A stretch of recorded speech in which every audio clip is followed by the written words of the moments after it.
In a world divided by ideologies, he stood in the middle, a communist who defied Stalin, a dictator loved by many. This is the story of Josip Broz Tito, the man who built Yugoslavia and kept it from falling apart until he was gone.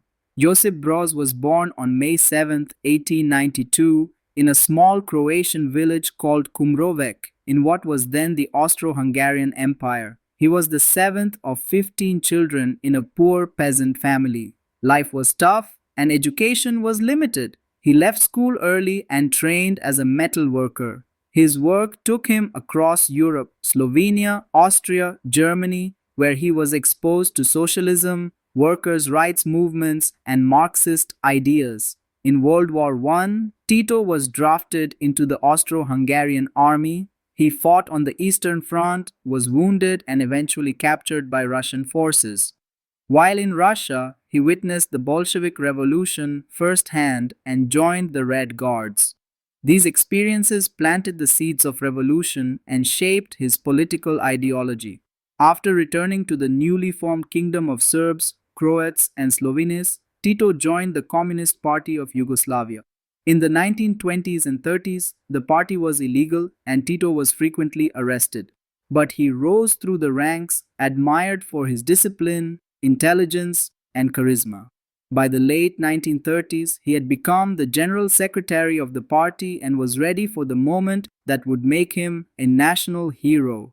That moment came in 1941 when Nazi Germany invaded Yugoslavia.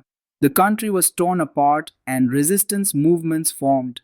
Among them, Tito's partisans emerged as the strongest and most organized. He led a multi-ethnic force, Croats, Serbs, Bosniaks, Slovenes, fighting not just the Nazis but also rival royalist groups. Unlike other resistance movements in Europe, Tito's partisans didn't wait for help. They fought and they won.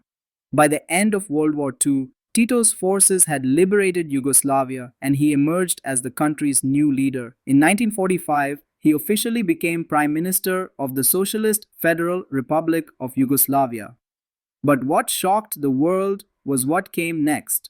In 1948, Tito broke ties with Joseph Stalin.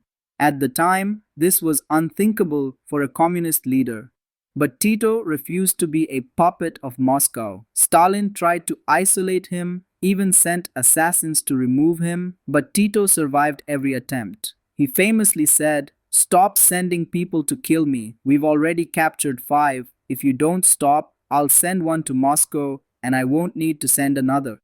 This defiance earned him massive respect across the globe.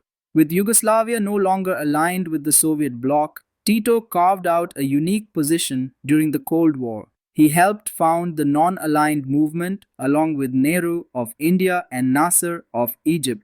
This gave Yugoslavia global influence far beyond its size. Tito's Yugoslavia developed its own brand of socialism, state control, but with more openness and freedom than other communist states. Under Tito, the country remained unified despite deep ethnic and religious differences. He ruled with an iron hand, banning nationalist parties, suppressing dissent, but many citizens viewed him as a stabilizing force. People had free healthcare, education, and relative freedom to travel. For decades, Yugoslavia was seen as one of the most successful socialist states in the world. Tito ruled for 35 years. He was seen as a father figure to the nation, often portrayed in uniform with medals and surrounded by loyal followers. His birthdays were national celebrations and his image was everywhere. On May 4th, 1980, Tito died at the age of 87. His funeral was attended by over 120 world leaders from both the East and West. It was one of the largest state funerals in history, a testament to his global stature. But the unity he held together began to unravel. Without his leadership, ethnic tensions slowly resurfaced. Nationalism grew. By the 1990s, Yugoslavia descended into brutal wars and genocide. The country Tito had built and held